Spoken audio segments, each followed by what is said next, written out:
Guys once again welcome back to my channel. ഇന്നലെ മധുവിധു എന്ന് പറയുന്ന സിനിമ കണ്ടിട്ടുണ്ടായിരുന്നു. അഭിനയിച്ചിരിക്കുന്നവർ ഷറഫുദ്ദീൻ, ജഗദീഷ് ഏട്ടൻ, അസീസ് ഖാ, സായി കുമാർ, പിന്നീട് ശ്രീജയ നായർ, കല്യാണി പണിക്കർ, നമ്മുടെ ബിന്ദു പണിക്കറിന്റെ മകൾ, സായി കുമാറിന്റെ വളർത്തു മകൾ എന്ന് നമുക്ക് പറയാം. ബിന്ദു ചേച്ചീൻ്റെ മകളാണ്. ആദ്യത്തെ സിനിമയാണ് പുള്ളിക്കാരിൻ്റെ.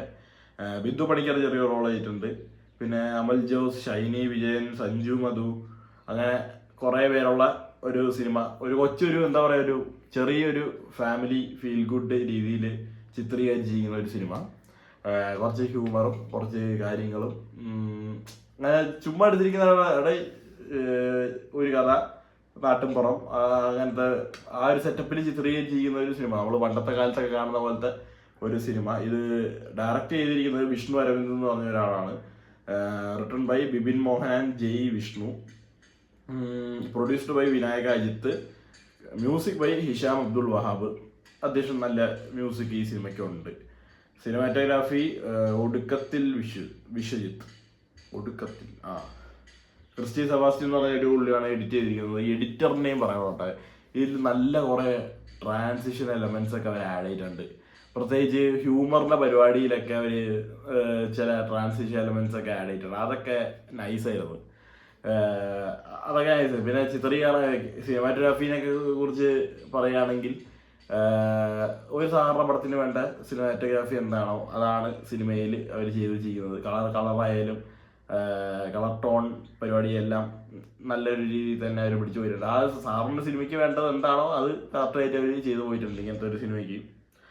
പിന്നീട് അപ്പോൾ ഈ സിനിമേൻ്റെ ഒരു പ്ലോട്ട് എന്ന് പറയാനാണെങ്കിൽ, നമ്മുടെ തെക്കേടത്ത് ഫാമിലി ഇല്ലേ, കല്യാണ രാമനിലെ, കണ്ടപ്പോൾ എനിക്ക് കേൾക്കാനായിട്ട് പോകുന്നത്, അതുകൊണ്ട് ഞാൻ പറയാണ്.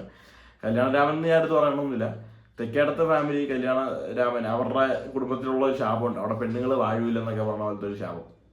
ഇതിൽ അങ്ങനത്തെ സീൻസ് ഒന്നും കാണിക്കുന്നില്ല, അങ്ങനെയൊന്നും ഞാൻ പറഞ്ഞു വരുന്നില്ല. അപ്പോൾ അങ്ങനത്തെ ഒരു ചീത്തപ്പേരും സർപ്പകോപവും ഒക്കെ ഉള്ള ഒരു ഫാമിലി. എന്താന്ന് ആഞ്ഞിലമുട്ടില്ല അങ്ങനെ എന്തിനാണ് ആ ഒരു ഫാമിലിയുടെ പേര്. അവിടെ ആണുങ്ങൾ മാത്രമേ ഉള്ളൂ, പെണ്ണുങ്ങൾ ആരുമില്ല. അപ്പോൾ ഷറഫുദ്ദീന് കല്യാണം നോക്കുന്നു. കുറേ കല്യാണങ്ങളായിട്ടൊന്നും കിട്ടുന്നില്ല. അച്ഛൻ്റെ ഭാര്യ മരിച്ചുപോയി, ചെറിയച്ഛൻ കല്യാണം കഴിച്ചിട്ടില്ല, മുത്തശ്ശനും വിഡോവറാണ്. അങ്ങനെ പോകുന്ന ഒരു ഫാമിലിയാണ്. അപ്പം അതിൽ അവർ കുറച്ച് പരിപാടികൾ പിടിച്ചിട്ടുണ്ട്. ഈ കാരണവന്മാരൊക്കെ ഭിത്തിയിൽ പടമായിട്ടിരിക്കുമ്പോഴത്തേക്ക് തമ്മി സംസാരിക്കുന്ന ഒരു പരിപാടി അവർ പിടിച്ചിട്ടുണ്ട്. അതെനിക്ക് കാര്യമായിട്ട് വർക്കായില്ല. എന്നുവെച്ചാൽ ഒരു ഹ്യൂമർ രീതിയിലാണ് അവരോട് പിടിച്ചിട്ടുള്ളത്. എനിക്കത് കണ്ടപ്പോഴത്തേക്കും ലൈഫ് ഓഫ് ജോസൂട്ടിയിൽ ഇടക്കിടയ്ക്ക് മറ്റേ മാലാഖേനെയും സാത്താനെയൊക്കെ കാണിക്കൂലേ, അതുപോലത്തെ ഒരു പരിപാടിയാണ്.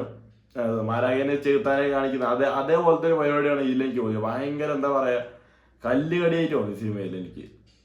പിന്നെ ഈ സിനിമയുടെ ഫസ്റ്റ് ഹാഫ് തുടങ്ങണൊക്കെ എന്താ പറയുക, സാധാരണ രീതിയിൽ തുടങ്ങുന്നു. ഭയങ്കര എന്താ പറയുക,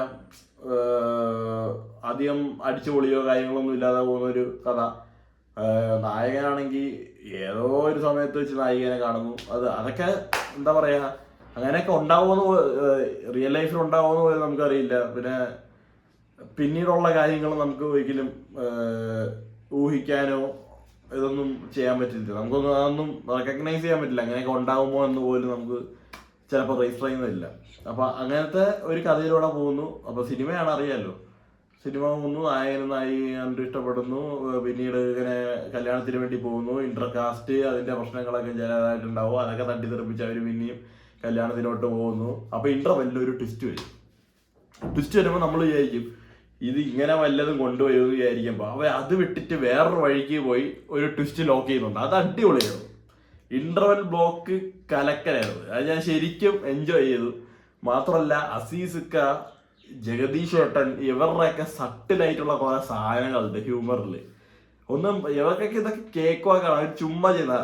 സ്വന്തമായിട്ട് പറയുകയാണെങ്കിൽ ഷറഫുദ്ദീനും കല്യാണി പണിക്കരൊക്കെ അടിപൊളിയായിട്ട് സിനിമയിൽ ചെയ്തിട്ടുണ്ട്. നല്ല രീതിയിലുള്ള അഭിനയമായിരുന്നു അവർ കാഴ്ചവെച്ചിട്ടുള്ളത്. ഫസ്റ്റ് ഹാഫിൻ്റെ ആ ഒരു ഇന്റർവെൽ പോർഷൻ ഞാൻ ശരിക്കും എൻജോയ് ചെയ്തു. സെക്കൻഡ് ഹാഫിലേക്ക് പടം വന്നു. ഫസ്റ്റ് ഹാഫ് ഇത്ര ആയ സ്ഥിതിക്ക് ഇനി നമുക്ക് പ്രതീക്ഷിക്കാം സെക്കൻഡ് ഹാഫിലോട്ട് എന്താണ് വരാൻ പോകുന്നത്, എന്തൊക്കെയാണ് പ്രശ്നങ്ങൾ, ഇനി അവർ ഇതിനൊക്കെ എങ്ങനെ ഒന്ന് സോർട്ട് ചെയ്ത് തിരിച്ചു വരും. അതൊക്കെ വിട്ട് അതൊക്കെ വിട്ട് നോക്കുമ്പോൾ നമുക്ക് ഒരു കഥ നമുക്ക് ഉള്ളിൽ നമുക്ക് ഫോം ആവും, ആ ഒരു രീതി പോവും, ആ ഒരു രീതി തന്നെയാണ് പടം പോയത്. പക്ഷെ അതിനിടയ്ക്ക് വേറെ കുറെ എനിക്ക് എന്താ പറയാ ഒട്ടും എൻ്റെ ഒരു രീതിക്ക് ഒട്ടും മാച്ച് ആവാത്ത കുറച്ച് കാര്യങ്ങളൊക്കെ ആയിട്ട് പടം ഇങ്ങനെ വേറൊരു വഴിക്ക് ഡൈവേർട്ടായി പോയി.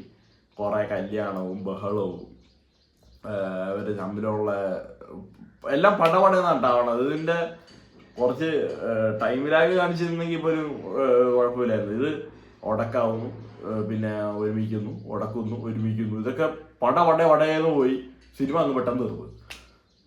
ഞാൻ വിചാരിച്ചേ അത് ക്ലൈമാക്സിൽ ഒരു സാധനമൊക്കെ ഉണ്ട്, ഒരു ത്യാഗമൊക്കെ ഉണ്ട്. ഞാൻ കഥയിലോട്ട് വരുന്നില്ല, ഒരു ത്യാഗിയുണ്ട് ഈ സിനിമയിൽ, ഒരു ത്യാഗവും അത് തേയ്ക്കുന്നതിനും ഉണ്ട് ഈ സിനിമയിൽ. ഞാനാണെങ്കിൽ ഇങ്ങനെയൊക്കെ ആൾക്കാർ ചിന്തിക്കും. ഇതൊക്കെ 4 ആള് കൂടുന്നിടത്ത് പുള്ളീന്റെ വില മൊത്തം ഇടിയാണ് അവിടെ. ഇത്രയും പേരെ കല്യാണം വിളിച്ച് ഇങ്ങനെ ഒക്കെ ആയിട്ട് ഒരു വിലയും ഇടിഞ്ഞിട്ട് മച്ചാൻ ഇങ്ങ് ത്യാഗിയായിട്ട് അങ്ങ് പോവുക. എനിക്ക് ആ സംഭവം ഒട്ടും വർക്കായില്ല. ഞാൻ എപ്പോഴും പറയുന്നു, എനിക്ക് തോന്നിയ കാര്യമാണ്, എൻ്റെ പേഴ്സണൽ ഒപ്പീനിയൻ മാത്രമാണ്. നിങ്ങൾ സിനിമ കാണുന്നവരുണ്ടെങ്കിൽ ഫീൽ ഗുഡ് ഒരു ഫാമിലി പടമാണ്. ഫാമിലിക്കൊക്കെ വലിയ കാര്യമായിട്ടൊന്നും അവർ വിചാരിക്കില്ല, ചുമ്മാ ഇത് കാണാനുള്ള സിനിമയാണ്. പക്ഷേ എൻ്റെ പ്രേക്ഷകന് ഈ ഒരു എലമെന്റ്സ് ഒന്നും ഒട്ടും സാറ്റിസ്ഫൈബിൾ ആയിരുന്നില്ല. ഐ ആം റിയലി സോറി അങ്ങനെ പറയുന്നതിന്. അപ്പോൾ ഇത് കഥാപരമായിട്ട് നോക്കുമ്പോൾ എന്ന് വെച്ചാൽ സാധാരണ പടം എന്ന് പറയുമ്പോൾ കുറച്ച് റിയലിസ്റ്റിക് ആവാം. നമ്മൾ അല്ലാതെ മാസ് മസാല അല്ലെങ്കിൽ വേറെ ഔട്ട് ഓഫ് ദി വേൾഡ് പടങ്ങളൊക്കെ ആണെങ്കിൽ നമ്മൾ ലോജിക്കൊന്നും നോക്കൂല. പക്ഷെ സാധാരണക്കാർക്ക് വേണ്ടി സാധാരണക്കാരുടെ അടുത്ത സിനിമയിൽ അതിന് കുറച്ച് ലോജിക്കൊക്കെ ആവാം എന്ന് തന്നെ ഞാൻ പറയുന്നു. ലോജിക്കല്ല, ഇത് ഇങ്ങനത്തെ ആൾക്കാരൊക്കെ ഉണ്ടോ എന്ന് പോലും എനിക്കറിയില്ല. ഇനിയിപ്പോൾ ചിലപ്പോൾ ഉണ്ടാവാം, ഈ കഥ എഴുതിയ മച്ചാൻ ഇങ്ങനത്തെ ഒരാളായിരിക്കാം. പക്ഷെ അതൊക്കെ ഭയങ്കര തെണ്ടിത്തരായി പോയത്. ഒരു വെഡിങ് കോൾ ഓഫ് ചെയ്യുക, അത് അവസാനത്തെ നിമിഷം. എനിക്ക് അതുകൊണ്ട് ഈ സിനിമ അത്രത്തോളം വർക്കായി എന്ന് ഞാൻ പറയില്ല. കൊള്ളാം, അത്യാവശ്യം കോമഡി പരിപാടിയൊക്കെ ഉണ്ട്. അസീസിക്കയും ജഗദീഷ് ചേട്ടനും ഷറഫുദ്ദീനൊക്കെ അടിപൊളിയാണ്. ഷറഫുദ്ദീനെ പറയുന്ന ഓട്ടവും പാവവും ഒക്കെ അടിപൊളിയാണ്, നല്ല രീതിക്ക് അന്ന് ചെയ്തിട്ടുണ്ട്. Kalyani Panicker was nice.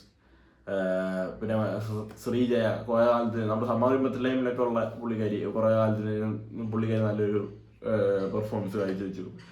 നല്ല ടെക്നിക്കൽ സൈഡാണ്, എല്ലാം നൈസാണ്. പക്ഷെ അത് സെക്കൻഡ് ഹാഫിലേക്ക് വന്നപ്പോഴത്തേക്കും കഥ എനിക്ക് ഒട്ടും വർക്കായില്ല. I'm really sorry. എന്തായാലും സിനിമ കണ്ടിട്ട് നിങ്ങൾ തീരുമാനിക്കുക. ആ ഒരു സെക്കൻഡ് ഹാഫിൽ ഒരു കല്ലുകടി മേടിച്ച് കഴിഞ്ഞാൽ പഴയ പടം പോയി. എന്നാലും ചുമ്മാ ഇരുന്ന് കാണാൻ പറ്റിയൊരു സിനിമയാണ്. ഞാൻ പറഞ്ഞില്ല, നല്ല പെർഫോമൻസ് ഒക്കെയാണ്. That's all. Bye bye.